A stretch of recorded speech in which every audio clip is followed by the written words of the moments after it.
동산교회 시간. 이 시간 말씀에는 물된 동산교회 담임 조병선 목사님입니다.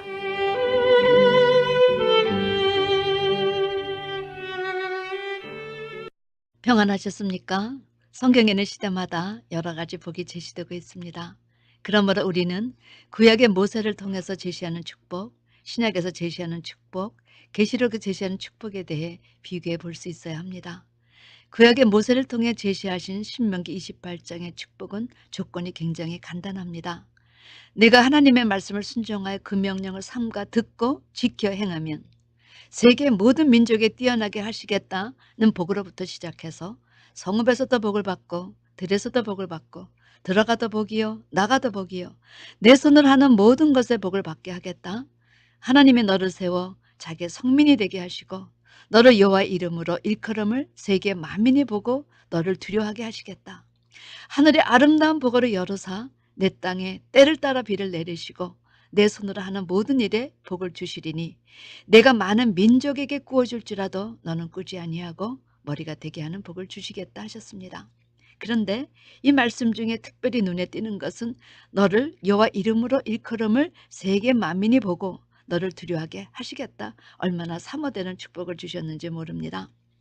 창세기 14장에 아브라함이 롯을 구하려 318명을 데리고 나가 승리합니다. 그래서 전리품을 가지고 들어왔는데 아브라함이 쌓은 대적은 여러분 몇 개국의 연합국이었습니다. 하나님께서 함께 하시지 않으면 절대로 이길 수 없는 전쟁이었다는 거지요.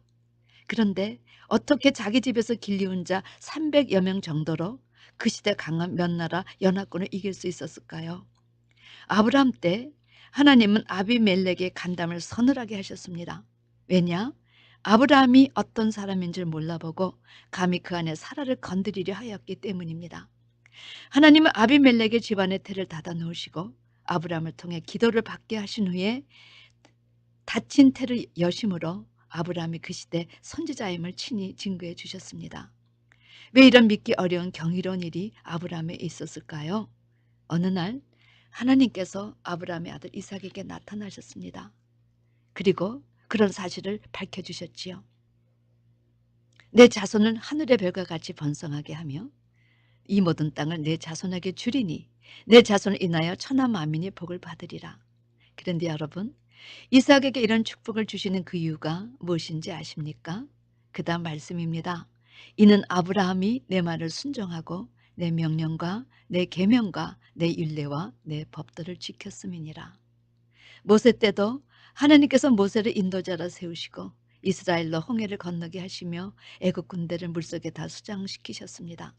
그리고 그 강한 아모리 시온과 옥을 이스라엘이 완전히 전멸시키셨습니다. 이 일로 인해서 이방 사람들이 어떤 고백들을 하였습니까? 너의 연고로 우리의 마음이 녹았고 사람들이 정신이 잃었나니 너희 하나님 여호와는 상천하지 하나님이시라. 그런데 사실 이렇게 이방 사람들의 마음이 녹고 정신을 잃은 이 사건은 이스라엘이 힘이 있어 그렇게 만든 것이 아니라 하나님께서 당신의 말씀을 듣고 지켜 행하는 자들에게 세계 만민이 보고 너를 두려워하게 하시겠다는 말씀을 이루셨기 때문입니다. 어느 날 하나님께서 솔로몬에게 나타나셨지요. 그리고 이렇게 말씀하셨습니다. 내가 내 앞에서 기도하며 간구함을 내가 들었은즉 내가 너희 건축한 이전을 거룩하게 구별하여 나의 이름을 영영히 그곳에 두며 나의 눈과 나의 마음이 항상 거기 있을 것이라. 그리고 그 다음 말씀이 무엇이었는가 하면 내가 만일 내 아비 다윗의 행한 같이 마음을 온전히 하고 바르게 해서 내 앞에서 행하면 내가 네게 명한 대로 온갖 것을 순종하여 나의 법도와 율례를 지키면 내가 내 아비 다윗에게 허하여 이르기를 이스라엘 위에 오를 사람이 네게서 끊어지지 아니하리라 한 대로 너 이스라엘 왕위를 영원히 경고하게 하려니와. 다윗이 이렇게 마음을 온전히 하고 바르게 해서 하나님께서 명한 대로 온갖 것을 다 순종할 법도를 지켰기 때문에 그 솔로몬에게 나타나셔서 축복을 주신다 말씀하신 것입니다. 이것이 구약에 제시하는 축복의 원리였습니다. 신약에 예수님이 오셔서 제시하신 축복은 마태복음 5장 3절에서 12절 제시된 팔복의 축복입니다. 첫 번째, 심령이 가난하는 자는 복이 있나니 천국이 저희 것이며, 그런데 심령이 가난하기는커녕 우리 인간은 아무것도 없으면서 나는 부자라 부유하여 부족한 것이 없다 합니다. 라오디게아 교회를 향해서 하신 주님의 말씀은 이것이었습니다. 내 공고한 것과 가련한 것과 가난한 것을 알지 못하느냐? 이것이 우리의 모습이지요. 가난하되 가난한 것을 모르고 마치 부유하다고 착각하고 사는 것입니다. 하늘로부터 죄인이라는 판결을 받은 것을 알지 못하기 때문에 또 착각하고 사는 거지요. 두 번째, 애통하는 자는 복이 있나니 저희가 위로를 받을 것이요. 에스겔 9장에 살육하는 기계가 등장합니다. 그런데 예루살렘 성읍 중에 순행하여 그 가운데 행하는 모든 가증한 일로 인하여 탄식하며 우는 자 이마에 표하라 하시고 그들만 제외하고 늙은 자, 젊은 자, 처녀, 어린아이, 부녀를 다 죽이라 하십니다. 애통하는 자란 여러분, 하나님의 공의를 모르고 자기 뜻과 자기 생각대로 사는 자들을 바라보며 심판받을 것을 통탄하여 그 사실을 부르짖는 자들을 말합니다. 주님은 자기 백성에게 오셔서 3번이나 애통하며 오셨습니다. 세 번째, 온유한 자는 복이 있나니 저희가 땅을 기업으로 받을 것이며 예수님은 자신을 가리켜 나는 온유하고 겸손하다 말씀하셨습니다. 우리도 이런 주님의 성품을 닮아야 땅을 기업으로 받을 수 있는 것입니다. 모세는 온유함의 지면에 모든 사랑보다 승했던 사람이었습니다. 하나님은 그를 40여 년 준비시키고 40여 년을 사용하셨지요. 이것이 하나님 나라 원리입니다. 시편 25장 9절에 주는 온유한 자를 공의로 지도하시고 온유한 자에게 그 도를 가르치신다 제시하셨습니다. 시편 76장 9절에 때가 되면 곧 하나님이 땅의 모든 온유한 자를 구원하시려고 판단하려 일어나신다 하셨습니다. 그러므로 사도 바울은 말합니다. 주의 종은 마땅히 다투지 아니하고 모든 사람을 대하여 온유하며 가르치기를 잘하러 참으라 하십니다. 베드로 사도 역시 오직 마음에 숨은 사람을 온유하고 안정한 심령에 썩지 않을 것으로 하라. 이는 하나님 앞에 값진 것이라 말했습니다. 우리가 온유한 사람이 되어야 하는 것은 이런 속성을 가진 자들을 하나님께서 들어쓰시고 구원해 주시고 구원의 사역을 맡아 할 수 있도록 사용하시기 때문입니다. 네 번째, 의에 줄이고 목마른 자는 복이 있나니 저희가 배부를 것이며 성경에서 말하는 의는 예수가 의요 믿음이 의입니다. 따라서 의에 줄이고 목마른 자는 예수를 알기 위해서 그분이 주시는 생수의 근원 되신 하나님 말씀에 늘 목말라 하는 자를 말합니다. 이사야 55장에 목마른 자들아 물러 나오라 돈 없는 자도 오라 너희는 와서 사 먹되 돈 없이 값없이 와서 포도주에 젖어 사라. 너희가 어찌하여 양식 아닌 것을 위하여 은을 달아주며 배부르게 못할 것을 위하여 수고하느냐. 나를 청정하라. 그리하면 너희 영혼이 살리라. 여러분, 예수님은 요한복음 6장 27절에 썩는 양식을 위하여 일하지 말고 영생하도록 있는 양식을 위하여 일하라. 이 양식은 인자가 너에게 주리니 인자는 아버지 하나님의 인친 자니라 말씀하셨습니다. 그리고 계시록 22장 17절에 한 번 더 성령께서 오라 듣는 자도 오라 목마른 자도 오라 또 원하는 자는 값없이 이 생명수를 받으라 말씀하십니다. 왜 이렇게 창세기부터 계시록까지 말씀을 먹으라 하시는가? 이제 장래 말씀의 기갈이 와서 양식을 먹지 못한 때가 오기 때문에 우리 모두는 그 전에 말씀의 부유한 자로 준비되어야 하기 때문입니다.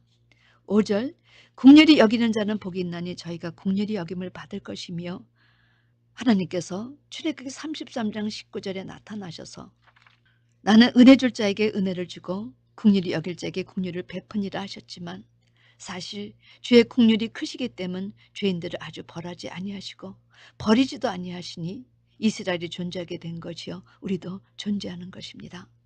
베드로 사도는 우리가 전에는 하나님의 백성이 아니었지만 이제는 하나님의 백성이요 전에는 긍휼을 얻지 못하였더니 이제는 긍휼을 얻은 자가 되었다 하였습니다. 야고보도 말합니다. 긍휼을 행하지 아니하는 자에게는 긍휼 없는 심판이 있으리라. 긍휼은 심판을 이기고 자랑하느니라. 여러분, 이런 이유로 우리는 긍휼과 평강과 사랑이 더욱 우리 안에 풍성하도록 기도해야 합니다. 그래야 긍휼이 여김을 받기 때문이지요. 6번째, 마음이 청결한 자는 복이 있나니 저희가 하나님을 볼 것이며 주님은 늘 마음이 청결하시고 거룩하셨습니다. 주를 좇는 자들도 다 그렇게 주님을 닮아 마음이 청결한 자가 되었지요. 14만 4천 하나님 나라 종들은 흠과 티와 정까지 지친 그야말로 거룩한 자들로 변화받은 자들이었습니다. 마음이 청결한 자는 저희가 하나님을 볼 것이요. 그렇습니다. 계시록 22장에는 이제 장래 도래할 천국에는 강자의 생명나무가 있고 그의 종들이 그를 섬기며 그의 얼굴을 볼 터이요 그의 이름도 저 이마에 있으리라 제시되었습니다. 주님께서 제시하신 말씀이 다 이루어진 실상을 공개하신 것입니다. 7번째, 화평케 하는 자는 복이 있나니 저희가 하나님의 아들이라 일컬음을 받을 것이요. 하나님은 어지러움의 하나님이 아니십니다. 오직 화평의 하나님이십니다.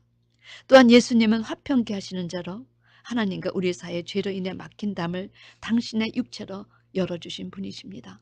때문에 우리도 모든 사람으로 더불어 화평함과 거룩함을 쫓아야 하는 것입니다. 이것이 없이는 아무도 주를 보지 못하기 때문이지요.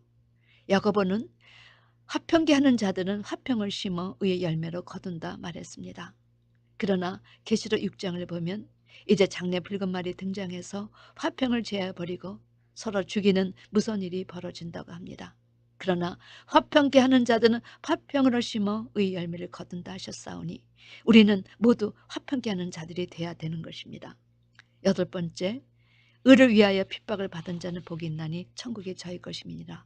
그리고 11절에 나를 인하여 너희를 욕하고 핍박하고 거짓으로 너희를 거스려 모든 악한 말을 할 때에는 너에게 복이 있나니 기뻐하고 즐거워하라. 하늘에서 너의 상이 큼이라. 너희 전에 있던 선지자들을 이같이 핍박하였느니라 말씀하셨습니다. 성경 전체 구약의 여호와를 따르는 자들, 신약의 예수님을 따르는 자들, 성령시대의 성령 하나님을 따르는 자들은 다 이 말씀처럼 환난의 떡과 고생의 물을 먹으며 갖은 환난과 핍박을 당하였습니다. 이것이 주님을 따르는 자들의 삶의 정로이며 우리가 사는 세상이 사단의 공중곳을 찾고 있는 세상이기 때문에 다 이렇게 환난의 길을 걷는 것입니다. 자, 그렇다면 구약에서 모세에게 제시한 축복과 신약의 예수님을 통해 제시된 팔복, 어떤 점에서 공통점이 있고 어떤 점에서 다른 점이 발견이 되었는지요. 구약의 복은 해빙, 즉 소유의 축복을 제시하십니다. 너를 세계 민족 위에 뛰어나게 하리라. 성읍에서 복받고 들에서도 복받고 내 몸의 소생과 토지의 소산과 내 짐승의 새끼 모두 복을 받으리라. 들어와도 복이요 나가도 복이요 창고와 내 손을 하는 모든 일에 복을 주리라. 때를 따라 하늘에 아름다운 복을 내리시리라. 내 손으로 하는 모든 일에 복을 주시리라. 머리가 되게 하리라. 여러분, 이 모든 복은 한마디로 소유의 축복입니다. 그렇기 때문에 욥이 고난 후에 어떤 축복을 받았는지요? 여호와께서 모년에 복을 주사 처음 복보다 더하게 하시니 그의 소유를 몇 배나 더하셨습니다. 그러나 신약에서 예수님께서 제시한 축복은 한마디로 누구처럼 되는 축복을 말합니다. 예수님이 축복의 근원이니까 그 축복의 근원이신 예수님의 형상을 닮아 예수님처럼 되는 것이지요. 계시록 14장에 제시된 14만 4천은 예수님처럼 변화받은 사람들이었습니다. 그런데 계시록이 제시하는 7대 축복은 예언의 말씀을 읽는 자, 듣는 자들과 그 가운데 지키는 것을 행하는 자가 받을 복이 2번이나 강조됐습니다. 그 다음에 주 안에서 죽는 자, 그리고 첫째 부활에 참여하는 자가 받을 축복을 제시하십니다. 이것은 다 성도가 이 땅에 살다가 마지막 어떤 고백을 하며 죽을 수 있는가, 그 영혼을 아버지께 맡길 수 있도록 행함으로 살다 죽는 자가 받을 복을 제시하신 것이지요. 그 다음에 누구든지 깨어 자기 옷을 지켜 벌거벗고 다니지 아니하며 자기의 부끄럼 보이지 않는 자가 복이 있나니, 두루마기를 빠는 자가 복이 있나니. 여기에서도 옷은 옳은 행실을 가리키기 때문에 믿고 듣고 행한 자가 받을 복을 제시한 것입니다. 결국 이 6가지 모두가 행하는 삶이 받을 복을 제시하신 것입니다. 이런 자들이 어린 양의 혼인잔치에 청함을 입은 자들이라는 사실입니다. 결국 구약, 신약, 계시록의 복이 다 한 맥이라는 것이지요. 부디 이런 복을 받아 누리고 전하는 여러분과 제가 되기를 주님의 이름으로 축원합니다. 아멘.